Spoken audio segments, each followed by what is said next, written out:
Mullen Automotive stock, or MULN stock, is the topic of today's presentation. And the slide here says Mullen stock to zero, and we're going to talk about why that is. But you may be wondering why we're even covering this stock, because anyone with the slightest bit of common sense could easily see that this is nothing that you'd ever want to get involved in. Well, the reason why we're going to talk about Mullen Automotive stock today is because there's literally a ton of interest from investors, and we're using the term investors quite loosely here. These are mostly speculators, and one can imagine a lot of people towing the bull thesis here are in fact stock promoters or people with ulterior motives. Now, the questions being asked about Mullen Automotive stock: why is Mullen Automotive stock low? Mullen Automotive stock analysis, price prediction, forecasts. We're going to look at all that stuff, and we're going to show you how we go about looking at firms. Now, a cursory look would show us that there's nothing to see here. So no revenues means no interest, period. $5 and your electric vehicle prototype won't get a Big Mac meal. It's just useless. So and this goes across the board in terms of any sort of business, but in particular, when you're talking about capital-intensive businesses that require firms to raise billions of dollars, and then even then they'll fail. So when looking at Mullen Automotive, you can see they're quite small, under $1 billion market cap. We wouldn't invest in a firm that small. They went public in 2021 using a reverse merger. That's a big red flag. And what they've managed to do then was acquire assets of other failed ventures, one of those being a firm called Electric Last Mile Solutions. You can see the TechCrunch here article here that says Electric Last Mile Solutions files for bankruptcy, and there's some good points raised here. Talks about how SPACs allowed pre-revenue startups to take a shortcut to an IPO before selling a single vehicle, and that led to a lot of problems. Some of the firms they mention here include Faraday Future, Lordstown, Nikola, Canu, Lucid.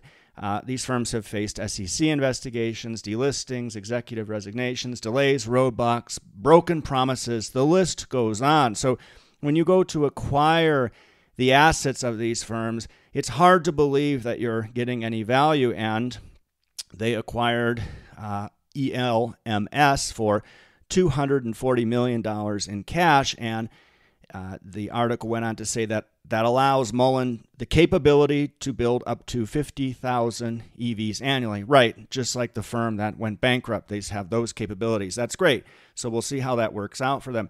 And it says, in addition to the MULN 5 slated to enter production in 2024. So for those of you who want to stay on for the ride, mark that in your calendar. 2024 is the year that you should expect to see vehicles. If you don't, you should run for the exits if you didn't already. It says the company plans to build the 5RS Ultimate High Performance EV Sport Crossover, 1,000 horsepower, 200 miles an hour, 0 to 60 in under 2 seconds. Yeah, that all sounds great. Again, those plans and $5 won't get you a cup of coffee at Starbucks. So when we look at Mullen Automotive or any firm, we don't go look at the glossy marketing materials. We immediately start digging into what the firm tells the Securities and Exchange Commission, because that's where all the real information can be found. So we go here, we type in Mullen, we look up the name of the firm there, and fortunately, there's a recently filed 10K. You see here 10K and 10K amended. Well, you can just use the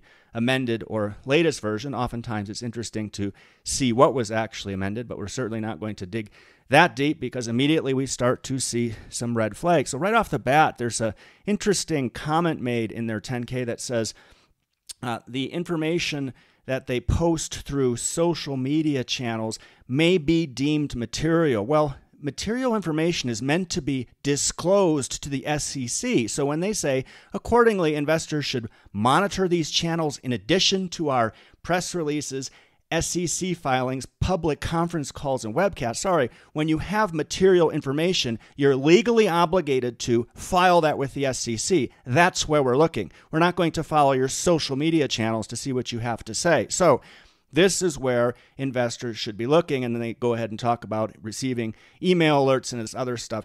Overly communicating with investors in using these different channels is a big red flag. Some other initial red flags that are popping up in the SEC filing. So they talk about a senior lender having a security interest on all of their assets. In addition, they have liabilities of $1.7 million due to the IRS. and they're in default on such loan. It says, should either our senior lender or the IRS foreclose, each could secure judgments against our assets. That's not good. And it says here that late last year they were notified by NASDAQ that they may be delisted because the price of their shares fell under $1. And there are rules associated with when a delisting happens, and you can often do reverse mergers. There's ways to get around that, but I will talk a little bit more about that in a bit. They talk about how their management team is working to remediate current material weaknesses, which may create problems in financial reporting. Certainly, these are urgent items that should be corrected immediately, because if what you're reporting isn't accurate, that's a big problem. They have lots of lawsuits, including one with IBM. Big red flag when you can't play well with others, especially a large firm like IBM. That's a huge red flag. And then, of course, we get to the part here that it's just frankly embarrassing. Reservations for our vehicles are cancelable. Then they are not reservations. They're nothing, especially when they consist of a $100 refundable deposit on this great SUV that they claim to be bringing to market in 2 years.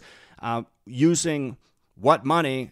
Who knows? But getting back to other irregularities, we noted we've never seen this. And a matter of fact, some of the verbiage they're using, we've never seen at all in the probably hundreds of companies that we've analyzed at the reporting level, the SEC reporting level. You see here they talk about how they failed to file timely Form 4s, and then they list all the individuals that did this. You have the CEO, the president.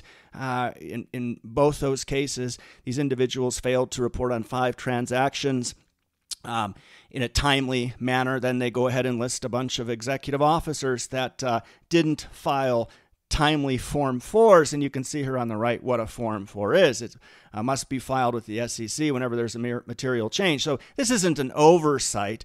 This is a consistent problem demonstrated across their staff, and just yet another red flag when looking at this firm. So by this time, we're starting to suspect that other institutional investors out there, and we're not talking about solid institutional investors like large asset managers. We're talking more about sharks like short firms. For example, Hindenburg Research. We did a simple search, Mullen Automotive short report. Sure enough, short seller Hindenburg Research, they've been in the news lately about the attack they're doing on that Indian firm, but they targeted Mullen Automotive. You can see here the title, Mullen Automotive, yet another fast-talking EV hustle. This was published in spring of last year. And what you can do is navigate to that report. And we just gave it a quick glance. We're done with this firm. So by the time you see this many red flags in any company, you run for the exits. There's nothing left to see. We don't even need to read the short report. What we did look at was quite impressive. So they have links to everything, links to the source documents, pointers. You can navigate that stuff yourself. By the time you conclude reading that short report, if you're still holding shares, then you're definitely a glutton for punishment. Now, one of the things that short report pointed out was this supposed advancement in solid-state batteries. Does this firm have any idea just how difficult it is to bring solid-state batteries to market? Anybody that's familiar with QuantumScape will certainly understand the difficulties associated with that. And this press release here you see from Mullen talks about the progress they're making, and comments from Hindenburg say, despite only spending $3 million in R&D in 2021, Mullen claims its solid-state battery technology is on track for commercialization in, let's say, up to 2 years more time they need, putting it ahead of every major technology automaker in the industry who have collectively invested billions. They're certainly right. So there's a lot of promises, again, press releases and social media postings coming out of this firm that ought to be challenged and not just taken for face value. So a lot of you will be asking for a Mullen Automotive stock price target. So we thought we'd break some of that out. It's inexplicable why this firm has a $646 million market cap. But when we look at their assets of $300 million, then we back out goodwill and intangibles. So these are leftovers from their acquisitions, and they reflect value that couldn't be assigned concretely two assets being acquired, so they put it in this bucket called goodwill. We've talked extensively about the problems associated with goodwill, so let's back that out. We're left with $84 million in cash plus $32 million in other assets. And if you do the math on that, then Mullen stock price target would be about 7 cents a share, or let's say around under $150 million market cap. Certainly a delisting seems to be in the cards, so they need to get their share price above $1 a share. So that would mean a market cap of over $1 billion for a firm that has around $80 million in cash. They burnt through more than that in 2022. So we can only assume that since they're bringing that vehicle to market, they'll need to spend more than that in 2023, which means they'll burn through all their cash, not to mention the needs for 2024. So they'll need to raise more money. Firms like this, be warned. So some people might say, well, why not short the firm? Well, you can do that if you like, but it's guaranteed that the irrationality of the herd is going to outlive your margin capability. So firms like this can survive a very long time. You look at what the CEO is making. So somewhere around $6 million in 2022, several million dollars in 2021, and around, including stock-based compensation, $30 million the year prior to that. So this gentleman is doing very well for himself, and he will certainly try to maintain that level of compensation as anyone would. So you can expect that firms like this will try and survive for a very long time, but they never thrive. And you can see all these red flags pointing to an eventual disaster to zero. Now, oftentimes individuals will point out, well, what about BlackRock and Vanguard? Well, you need to learn about the difference between passive and active ownership, and that goes for any institutional investor that's listed on their books. What happens is, because they're a NASDAQ-listed firm, BlackRock and Vanguard are two of the biggest passive managers out there. They're forced to buy shares because Mullen Automotive sits on the NASDAQ exchange. As soon as they fall off the NASDAQ exchange, they'll sell those shares because they don't need to track it, and that will put selling pressure on this firm and help accelerate that path to zero. So when you see firms that have BlackRock and Vanguard as shareholders, be aware that they have no idea who Mullen Automotive is. It's simply a ticker that they know they need to own because they're doing passive indexing. Now, when you see the price targets of other analysts, you need to be very careful about that, because whether or not they're acting maliciously, it doesn't matter. Nobody holds these individuals accountable. So here's a gentleman, we won't say his name, at Roth Capital, who previously, in July of 2020, when we warned investors about electric vehicle stocks, had a price target for Workhorse Group, reiterating his buy from $12 target to $27 target. Here he is, same person 2 years later, saying, well, the price target of $7 should actually be $3.50. These individuals can change their mind. They can say whatever they want. They're never held accountable for it. So pay no attention to analysts like this, and be especially wary of analysts that are being compensated. So back in July of 2020, we wrote this piece warning investors about electric vehicle stocks, and we had pointed out that many newbie investors will see abnormally large returns in the short term as validation of a stock's future potential, but the efficient market hypothesis tells us to treat rapidly appreciating stock prices with a great deal of suspicion. So you certainly may see Mullen Automotive see some more price action. Everybody say, see, that's a validation. No, it isn't. This is a very volatile stock. It probably is being hyped by promoters just based on the language we see on social media and Reddit.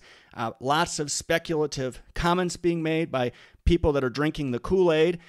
There's no such thing as the next Microsoft or the next Tesla, and I'll put a link to an article in the description of this video that talks about trying to find the next Tesla that you ought to read. But you're certainly not going to fund an early retirement by trying to cherry pick a winning electric vehicle stock that's being peddled by financial professionals who seem to have temporarily forgotten the importance of diversification. So before we conclude this, I wanted to touch on the bulls and the cheerleaders that will come by making accusations, as they always do. It's as predictable as death and taxes. Things we're not. We're not short the stock. We don't short stocks.